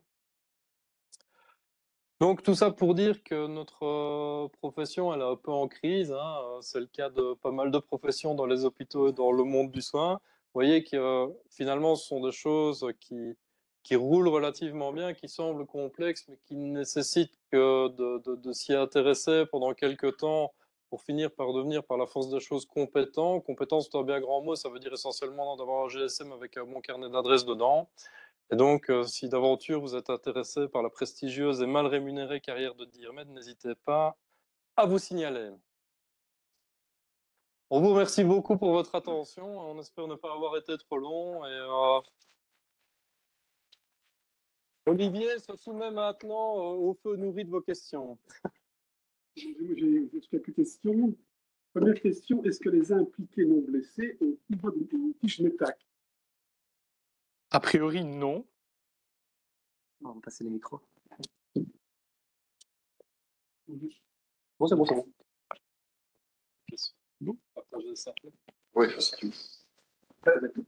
Devant la bouche, comme ça. Ça marche aussi de façon Ouais. classique. Ouais. En l'utilisant comme emblème, comme ça. Ouais, voilà. Un, deux. A priori, non. Même si dans beaucoup de situations, on constate qu'on en met quand même. C'est pas obligatoire. Et ça crée souvent une confusion dans les bilans. Souvent, dans les bilans, on n'a pas d'impliqués non blessés. On a sans U3. Parce qu'ils sont tous passés par le PM. Je crois que le plus important, c'est dans la communication des bilans, de communiquer simplement. Ça, c'est un problème de la fiche inhérent à la fiche METAC, en fait, qui devrait prévoir l'impliqué non blessé, qui ne le prévoit pas. A priori, on ne met pas de fiche METAC sur un impliqué non blessé, ça n'a pas de nécessité. Même si, dans la réalité de terrain, pour répondre à votre question, on en voit. Alors, autre question, un hôpital qui a, en théorie, peut recevoir un ou deux U1, se trouve avec une absence de place, est-ce qu'il peut dire pas participer à votre situation parce qu'on n'a pas de place en réa, alors qu'en théorie, on peut en prendre un ou deux? Il y a deux manières de réguler dans les plans CATA. Il y a la manière classique, celle qu'on essaie de faire à chaque fois, celle qui a été faite ici sur la Tour Kennedy. C'est-à-dire qu'on téléphone préalablement aux hôpitaux, on leur demande est-ce que vous savez prendre en charge tel ou tel patient. Mais le PIM a prévu un envoi réflexe qui est plutôt vraiment une situation qui est dégradée où chaque hôpital devrait pouvoir recevoir. Et ça, c'est finalement le plan B qui peut être appliqué. Et là, on ne demande pas l'avis des gens, les gens doivent s'organiser parce que sur le terrain, on n'a pas d'autre choix. C'est de moins en moins le cas, mais ça pourrait être le cas dans certaines situations. Et c'est l'intérêt du plan MASH, qui est l'autre versant de cette planification au sein de l'hôpital, qui est censé permettre de répondre à un afflux inhabituel et non programmé de patients par l'installation de structures qui sont finalement relativement semblables à celles du PIM, mais en intra-hospitalier. Une petite question, il y a plusieurs T1 et T2, quel type de pathologie ont-ils eu ces patients que vous avez pris en charge médicalement? Ça, c'est la question. Moi, je suis IA, je ne suis pas d'IRMED. C'était plutôt des pathologies. Donc, dans les T1, c'est des patients qui avaient des pathologies respiratoires préalables, qui finalement, à cause des fumées, se sont dégradées. C'est principalement des intoxications aux fumées, en fait. Puisque on n'a pas eu de brûlé, en fait, il n'y a pas eu de brûlure vive, et que la théorie du confinement était efficace. Et la seule personne décédée l'a été parce que, visiblement, enfin, on ne va pas incriminer personne décédée, mais on l'a retrouvée en dehors d'un appartement, donc dans les couloirs en fumée, donc visiblement décédée par les fumées. Principalement des pathologies d'ordre respiratoire liées aux fumées. On me pose une question, c'est quel est le rôle de la protection civile dans ces plans de gestion de catastrophe?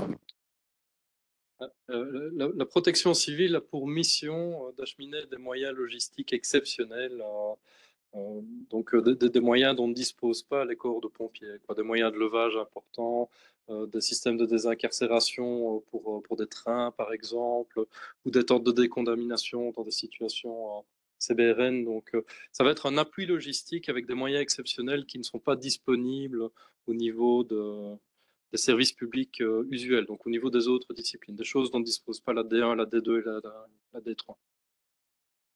Une autre question qui est posée, c'est est-ce que le SMUR devra participer à l'évacuation des patients? C'est ce que une question que les gens pour posent. l'héliportage, non, puisque l'ICO de bras n'est pas qualifié pour faire de l'héliportage. C'est une qualification supplémentaire, je ne vous l'ai pas dit, mais c'est une qualification qu'on ne trouve pas en Belgique. En fait, les seuls qui sont habilités à le faire, c'est les militaires. Ils sont intervenus, mais avec des hélicoptères qui sont assez gros, voire trop gros, puisque finalement le NH Nantes, il a compliqué parfois les opérations, on ne peut pas se poser n'importe où. La force des pales a fait plier une échelle, je ne sais pas si l'information est véridique, mais c'est ce qu'on m'a dit. En tout cas, ça a gêné en tout cas les opérations de secours.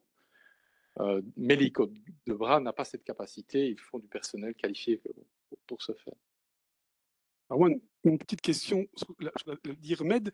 Est-ce que tous les systèmes, tous les rôles de garde, d'organisation des gardes d'IRMED est pareil dans toutes les provinces en Belgique? Non. Non, il y a des provinces sans IRMED, sans rôle de garde IRMED. Et les organisations des gardes sont finalement très différentes, parfois d'une province à l'autre. Je dirais que la province de Liège se situe dans les bons élèves, il nous reste 12 dirmètres. Je pense que c'est à Bruxelles qu'il y en a le plus. Je pense qu'ils sont une trentaine.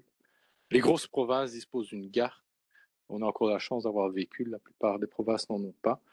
Je pense que réellement, la gare d'Irmette doit retrouver un chemin vers quelque chose d'autre, mais ça reste à définir. C'est assez difficile aussi à organiser, puisqu'on fait participer l'ensemble des hôpitaux d'une province.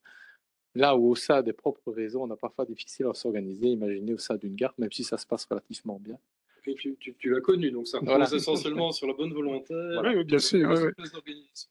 C'est plus compliqué quand tu as un seul dirmètre dans l'hôpital. Là, c'est plus complexe de pouvoir se passer la fonction pour des raisons de travail, de consultation. C'est plus complexe. C'est ce que j'ai vécu en étant tout seul dans l'hôpital, de pouvoir parfois dire qu'est-ce que je fais parce que je suis difficilement, d'être compliqué de me dépanner. Et donc, c'est là, c'est complexe. Et alors, dans les provinces qui n'ont pas de DIRMED, c'est le premier SMUR qui joue le rôle du début à la fin? Oui, c'est le premier SMUR qui joue le rôle du début à la fin. Et en province de Luxembourg, l'IH et les IH adjoints ont plus d'applications, évidemment, dans l'organisation et renforcent beaucoup plus vite. Et on va beaucoup plus vite sur le terrain.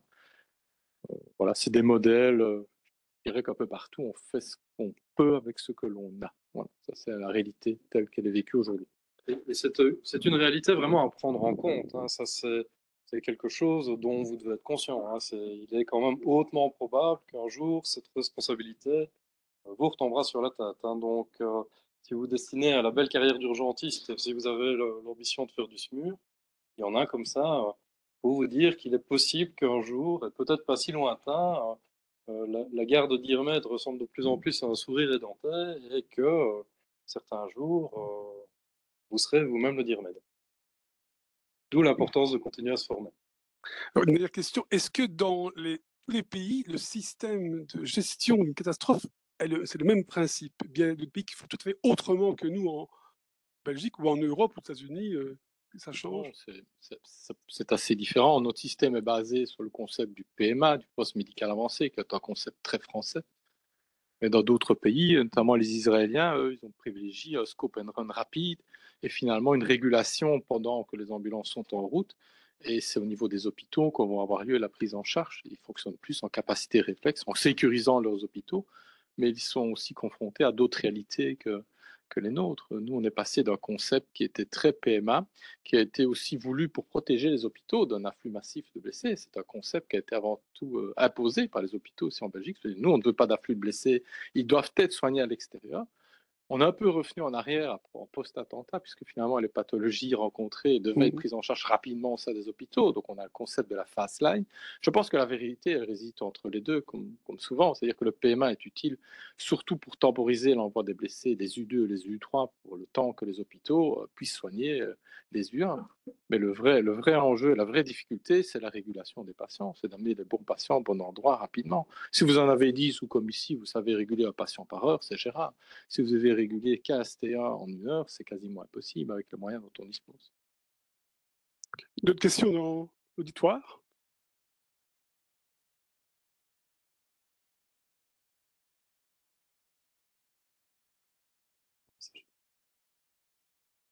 Évidemment, c'est un peu plus loin, mais sur place, vous avez dit qui était responsable. Dans un hôpital, imaginons, vous avez un incident où c'est beaucoup de brûlés, par exemple. Vous avez 20 brûlés. Il n'y a pas un hôpital qui peut accueillir 20 brûlés. Donc, imaginons, vous en accueillez 5 dans un endroit, 4 dans un autre. Qu'est-ce qui est responsable dans l'hôpital à ce moment-là? Parce que voilà, ça arrive en plein milieu de la journée, on sait, mais la nuit. Le coordinateur des urgences, quoi. C'est l'urgentiste. Ok.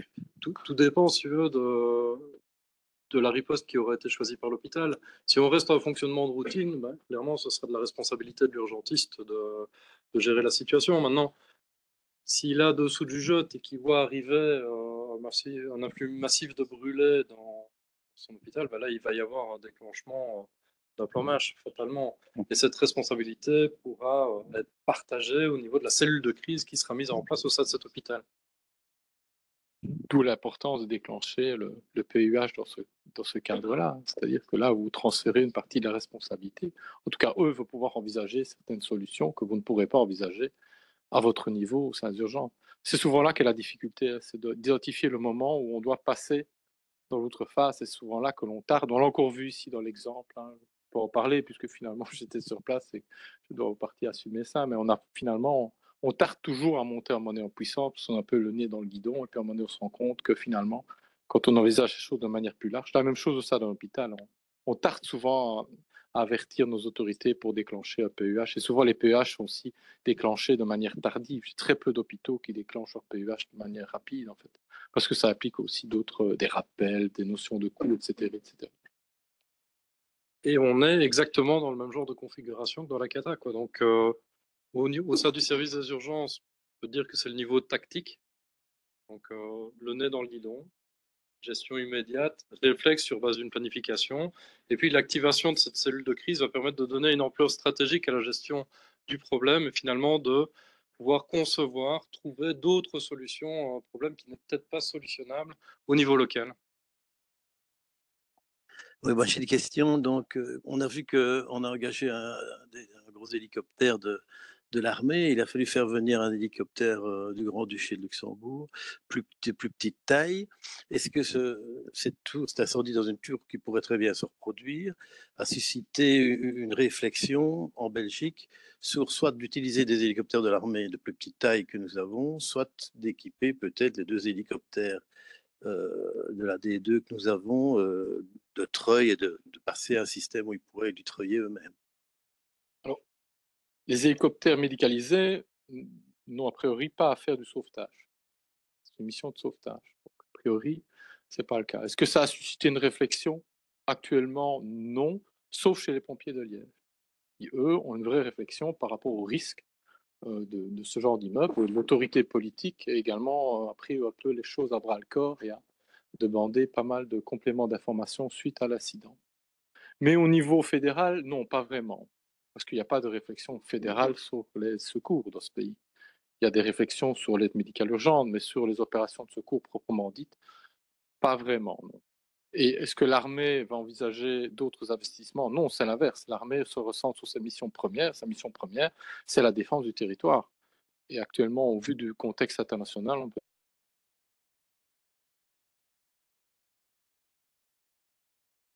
par l'appui à la nation, qui est une mission très secondaire. L'armée, même si vous faites ce genre d'exposé, les derniers exposés que j'ai fait avec l'armée, ils ne veulent même plus prendre la parole. Ils disent on est là s'il n'y a personne d'autre. Donc, je pense que c'est assez logique. On a souvent trop considéré l'armée comme étant la réserve de la protection civile. C'est faux. L'armée, c'est d'abord pour défendre le territoire. Mais pour répondre à ta question, et à ma connaissance, on va être prudent, et je n'ai rien lu dans l'accord de gouvernement que j'ai parcouru.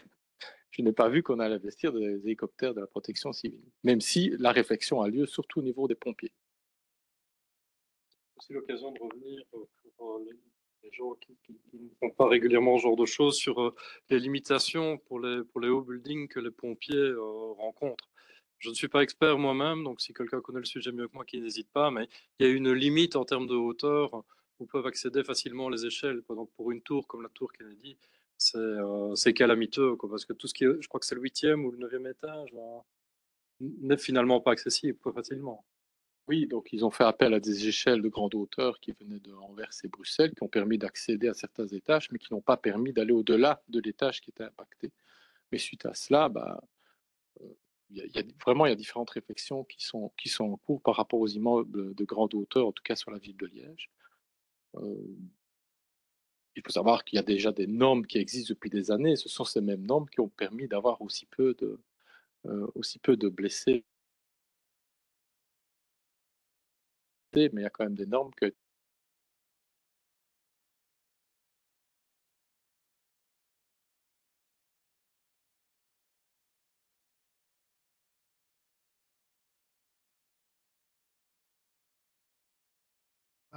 Quid des caissons? Est-ce que vous avez envisagé, connaissant la situation de la région aux caissons, vu que c'était des intoxications, enfin incendies, est-ce qu'il y a eu quelque chose qui a été mis préventivement en place pour orienter peut-être des victimes vers les caissons? Je veux dire, où est-ce qu'on a attendu d'être confronté à la situation?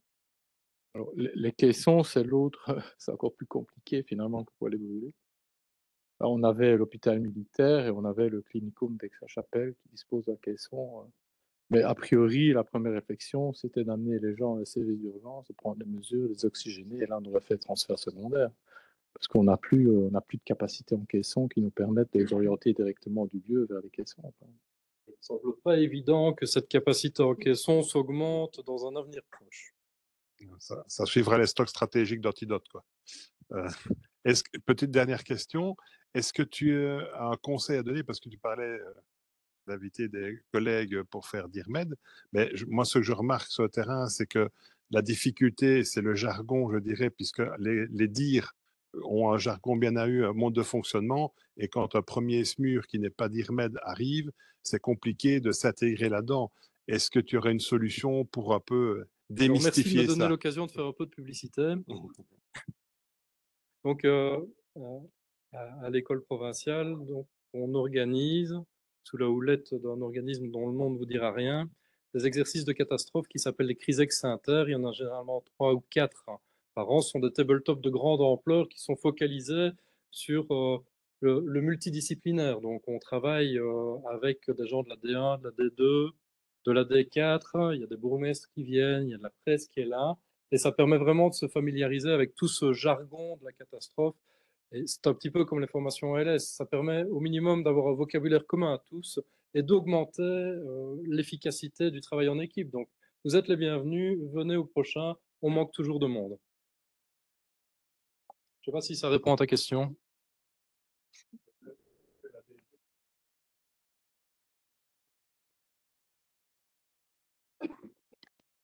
Mais de moins en moins, tu sais, justement grâce, je pense, à ce travail-là, entre autres, au fait que les gens viennent aux réunions que vous organisez. Merci pour ça. D'ailleurs, il y a vraiment une connaissance de la catastrophe qui commence à rentrer dans la culture des deux, une organisation qui rentre aussi dans la culture des deux, et on finit par gagner aussi le respect des autres disciplines plus structurées que la nôtre, de par finalement cette maîtrise qui progresse du vocabulaire commun.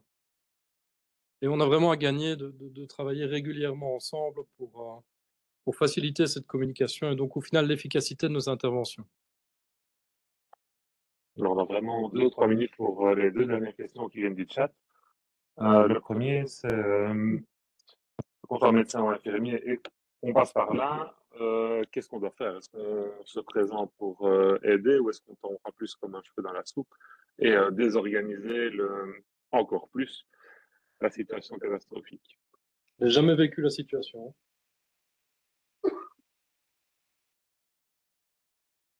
Pour l'anecdote, on a 2 personnes du Centre national de crise qui se sont fait arrêter par la police parce qu'elles étaient là et qu'elles faisaient des photos, mais n'étaient pas en mission. Donc je dirais quand même que ça peut être risqué, puisque la police est de plus en plus sensible quand elle tient les périmètres. Si vous n'êtes pas en uniforme, de vouloir passer les périmètres, c'est risqué, puisque finalement, qui est médecin, qui est infirmier, qui peut prétendre l'être? Le meilleur réflexe, c'est peut-être de passer directement, si on veut, c'est ce que les gens ont fait ici en fait. Ils sont revenus dans leurs hôpitaux, ils se sont manifestés comme disponibles, se sont habillés en tenue et sont partis avec, de manière professionnelle, avec le SMUR de réserve, les SMUR de réserve, les ambulances de réserve. Ça, c'est aussi un retexte des attentats du 11 septembre, pour ceux qui ont lu là-dessus. Donc, pas mal de pompiers se sont présentés à leur caserne, ce qui est tout à fait logique, mais n'ont pas pointé. Ils se sont équipés, n'ont pas pointé, ils sont partis tous ensemble, 6, sont montés dans les tours et ils sont morts tous les 6. Et on a mis longtemps à savoir que les 6 étaient morts, puisque finalement, il n'y avait aucune trace qu'ils étaient même partis en mission. Si n'était pas de garde, pas de service, ils sont revenus tous les 6. Donc je pense quand même que il faut rester logique et cohérent. Mieux vaut passer par vos structures traditionnelles, donc revenir dans vos services, se présenter, se dire disponible et partir de là, plutôt que d'aller directement sur le site des catastrophes.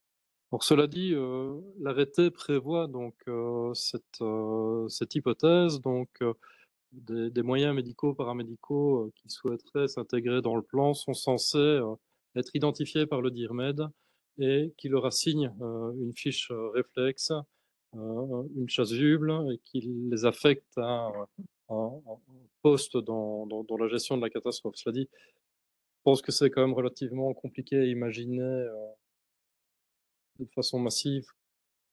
Est-ce que ça va vraiment rester efficace? Est-ce que la méconnaissance de l'organisation générale du catastrophe ne sera pas un obstacle? Voilà, je suis dubitatif, mais ça existe et c'est prévu par l'arrêté, pas par la circulaire. Merci beaucoup. Alors, une dernière. Les coordinateurs PUH encodent pour l'instant les places disponibles par Paragon.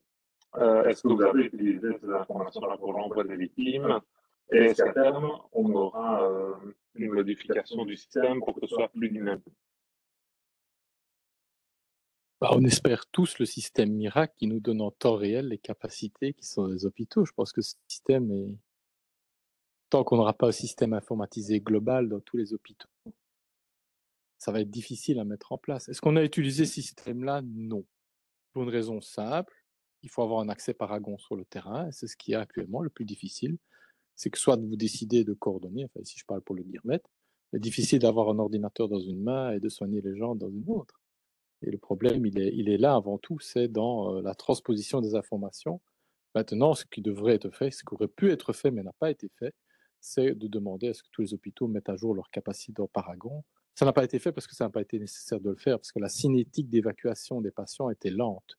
Il nous a permis de réguler finalement d'une manière assez efficace. Et quand on a craint le pire, rapidement, on a eu l'information que finalement, on n'aurait pas cet afflux massif tel qu'on aurait pu l'avoir. Mais effectivement, on n'a pas utilisé toutes les subtilités actuelles de Paragon. Il faut savoir qu'au moment où ça se passe, l'encodage en Paragon n'est pas encore celui qu'il est maintenant. Donc,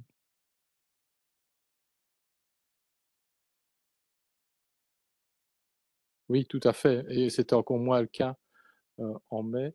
Mais néanmoins, ce serait un bon exercice lors du prochain incident de demander ne fût-ce qu'une actualisation des chiffres et de voir comment on pourrait le demander. Ça reste un problème. Le problème, c'est la communication avec les hôpitaux. Ça a été le cas ici aussi. Les hôpitaux, finalement, ont eu très peu d'informations de notre part.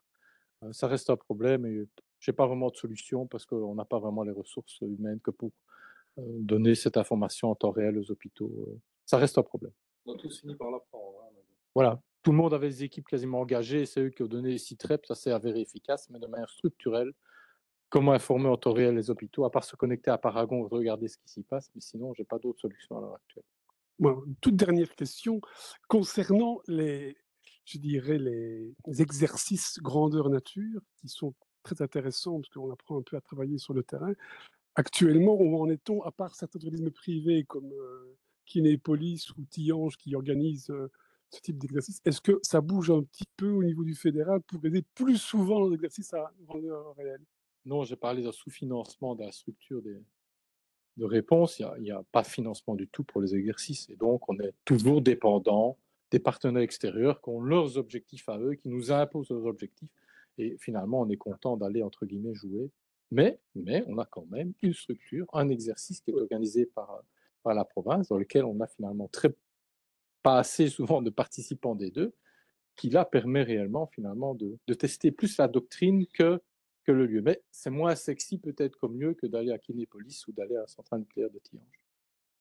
Ok. Merci à tous. Hein.